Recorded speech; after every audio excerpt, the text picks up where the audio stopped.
Today's video is me reacting to Business Insider's How Aerosol Soldiers Are Trained. Hi, I'm Kylie, just another Army vet. Let's get started. This is Army Aerosol School, where students train to insert themselves and equipment into combat using helicopters. As we start looking towards the future fight, large nation states like in North Korea, where you need to be able to go behind enemy lines, deliver formations of aerosol soldiers who could seize objectives, destroy enemy formations. That's the concept.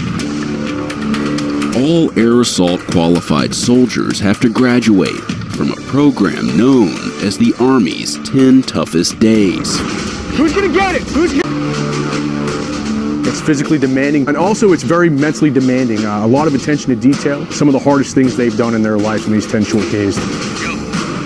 I definitely think it lives up to the 10 toughest days. There's definitely nights where I was very nervous, and good reason to be nervous. So the 10 toughest days. I know aerosol school is tough, but I've never heard it referred to as the 10 toughest days before. When I think of the 10 toughest days, I start thinking of things like selection for special forces or something. Fighters spent 4 days inside Aerosol School, Aerosol! 3, 2! Aerosol! where we observe students at various stages of training. Aerosol! The first phase is an academic phase, where the students learn the basics of aircraft capabilities and aerosol planning. The second phase, the sling-load phase, which is how you move equipment around the battlefield under a helicopter. And the final phase is the rappelling phase. This is not the only Army course that teaches sling-load operations. Pathfinder is another example of a course that will teach you all about the sling-load operations. Training happens here, the Sabalauski Aerosol School, inside the Fort Campbell Army installation that straddles the Tennessee-Kentucky border. It's home to the 101st Airborne Division, nicknamed the Screaming Eagles. But before day 1 of Aerosol School begins, all students have to survive what's known as Day 0. Roster 3, Staff Sergeant Rivas. The test is designed to weed out students who aren't ready for the challenges ahead. 1-4. It begins before sunrise, when students form up to receive their roster numbers. 2-2-2, Ollie. The first test is an early morning inspection of their gear. Lacking 10, 1 gallon size Ziploc style bag. Students are given a list of items they're expected to have in their rucksacks. Good. If one single item is missing during the inspection, they're automatically dropped. 17 students in this group were dropped because they were missing items in their packing list. So, yeah, that would absolutely suck to get there and then to not have an item. But it comes down to attention to detail. That's like the big thing, attention to detail. It's a life and death situation, especially when it comes to these kind of operations. So those students got dropped, but their slots are not going to waste. There's people in the background that are on standby, kind of like a waiting list. So when people do drop out and their slots open up, then they have a chance to get that slot. And I also wanted to add, aerosol slots are very competitive. A brigade or something might only get 10 or 15 slots to send people to aerosol school. They would have to do like an order of merit. So what a lot of units will do is they'll hold like a 12-mile ruck march, and the top 10 or top 15 soldiers who come in on the road march will actually get the slots. A lot of the things that get people dropped is not paying attention to detail, and that's pretty much what aerosol school is about, because it comes to the littlest thing can get someone hurt or injured, and we just want to make sure that they take it seriously. After the inspection, a 2-mile run with an 18-minute time limit, followed by a quick smoke session, which gets the students warmed up before the main event, the obstacle course. That's the first moment where we filter out who is prepared to be here and who wants to be here. The course contains 9 different obstacles to test students' strength. I just want to point out that this obstacle course is very difficult for horizontally challenged people like myself. With that being said, yes, short people pass this every day. Agility and confidence. 7 of them are considered minor, and students are allowed to fail 1 without being dropped.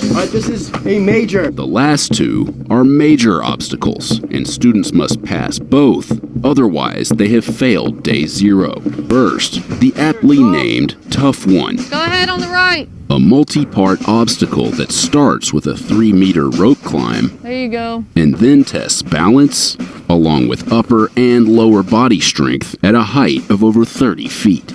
If you're afraid of heights, it can be very frightening. And if you don't know how to climb a rope, you're just going to be out of luck. You're kind of gassed once you get to that point, so it's all technique. So these soldiers have been up for hours. They had formation, they had the equipment layout, they had that 2-mile run, and they had that smoke session with all those exercises. Now they have these 9 obstacles that they have to do. But get this, in between obstacles, they're also getting smoked as well. Some of these guys will be failing some of these obstacles that they normally would not fail, but they're just exhausted at this point. The second major obstacle is the 35-foot-tall confidence climb. I have a fear of heights, so the confidence climb was definitely one that was mentally challenging for me. Aerosol! Kept on pushing. You gotta push through. Of the 292 students who started day 0, 42 failed to complete it. Salt! Aerosol! Aerosol! Aerosol!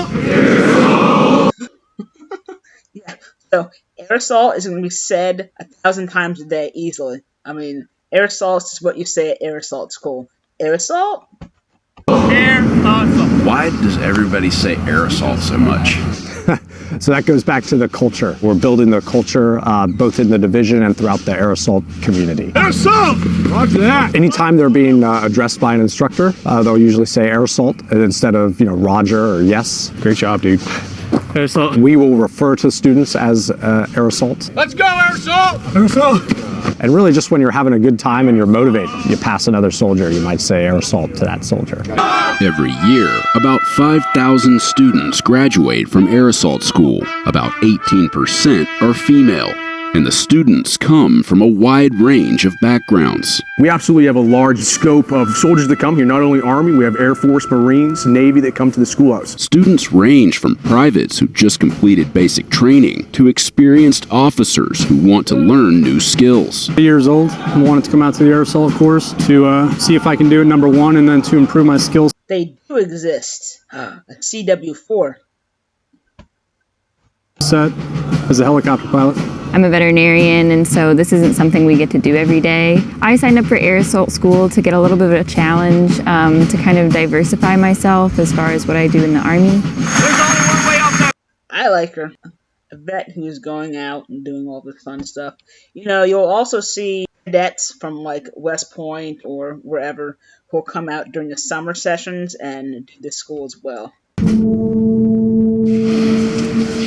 On day 1, students begin the first phase of training, known as combat assault, much of which happens in the classroom. Phase 1 is giving them a foundation in basic aerosol operations. You will have the basic knowledge on how to select, mark, and control a helicopter landing zone. So it's a fair amount of memorization, a little bit of math, and then just understanding the process that goes into aerosol planning. Move aircraft right! Execute! Phase 1 moves outside the classroom when students practice hand and arm signals used to guide helicopters in a landing zone. The instructors use a game called Black Shirt Says. Black Shirt Says! Similar to Simon Says, to test the students on their knowledge of the signals and their attention to detail during the commands. Recover! If you moved, you're out!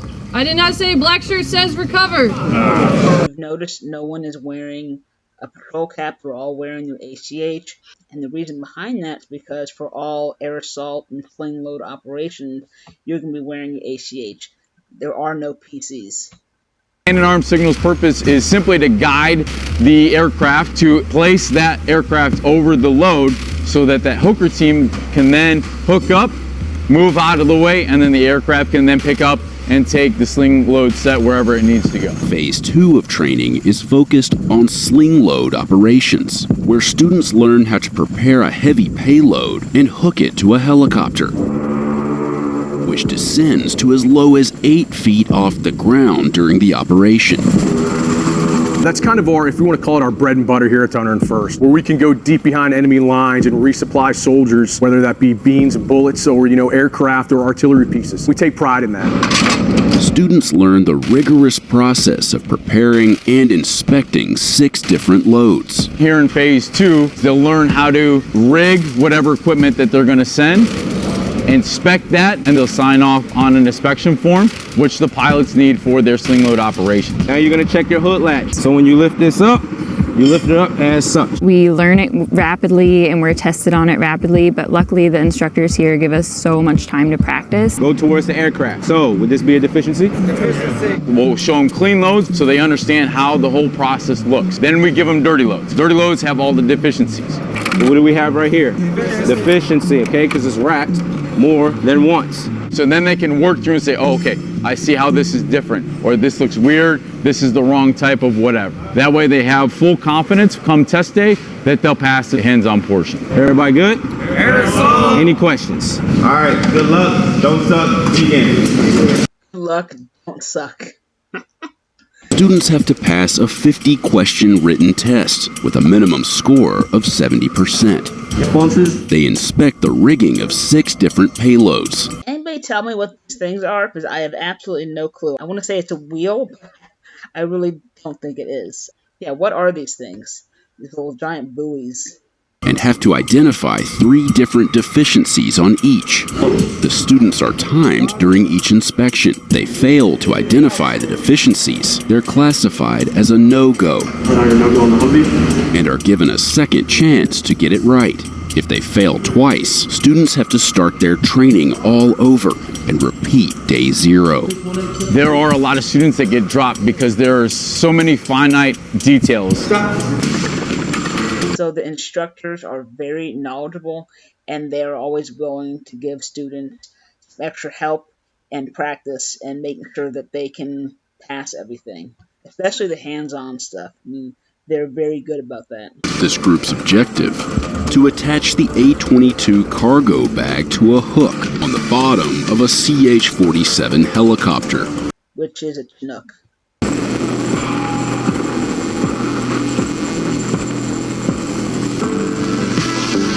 That was super fun because we've learned all about all the equipment that we can sling load from these aircraft. That was rewarding to be able to actually hook up a load and watch them take off. While part of Phase 2 is spent under a helicopter, in Phase 3, students spend time on one, but not for long. The last phase is focused on rappelling. Students first master their safety equipment. They all are taught how to tie a hip rappel seat or a Swiss rappel seat. They're tested on it and they have to do it in 90 seconds. Within Phase 3 are 3 separate stages: rappelling from a 14-foot ramp, a 34-foot tower, and finally 60 feet down from a live aircraft. We go to the ramp. Good luck, unlock, and lower yourself. They do a falling procedure. So every soldier in the Army actually gets to do this kind of rappelling, and that is at a victory tower at basic training. And part of the event, you actually get to rappel down a wall just like this. And it's a lot of fun. And you know what? I mean, sometimes people are scared of heights, and they have a hard time going down, but it's a great confidence booster once they actually get down. So, and it's a lot of fun. And then you do the open side rappel because that'll simulate what it's like out of an aircraft, where you're just using your brake hand and nothing else to control your descent to the ground. The ideal behind it is once you're at 34 foot, you can't really tell how high you are. So then when they get 60 foot in an aircraft, they can't really tell much of a difference. Then it's time for the final part of Phase 3, rappelling out of a live aircraft. Once airborne, it hovers in place at an altitude of 60 feet. In a CH-47, we can fit 30 students in at a time. They're all hooked to a monkey tail or a daisy chain, if you will. It hooks them into the aircraft, so if the aircraft were to go down, we have a secondary safety device inside the aircraft that they're hooked to, so nobody falls out of the bird. Is that just for aerosol operations? Because I've been in a Chinook before, and we certainly weren't strapped in. I was actually the first one in my group to jump. And as I was getting closer to the edge, I will admit it did feel a little surreal, and I did get a little nervous, but just being confident, knowing that you are going to land on the ground. It was really fun, super exciting.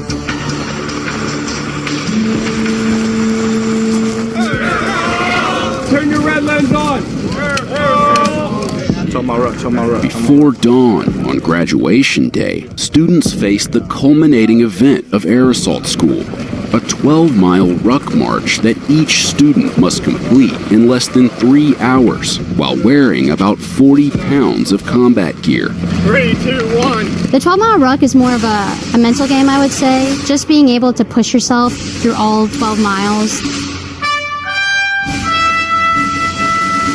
It's hard, but it's nice to have your other teammates around you kind of encouraging you as you're doing it. Hey, great job. 60-0, Great job. Sometimes that's all it takes. One guy or gal to really put themselves out there and let them know that you care. Great work, man.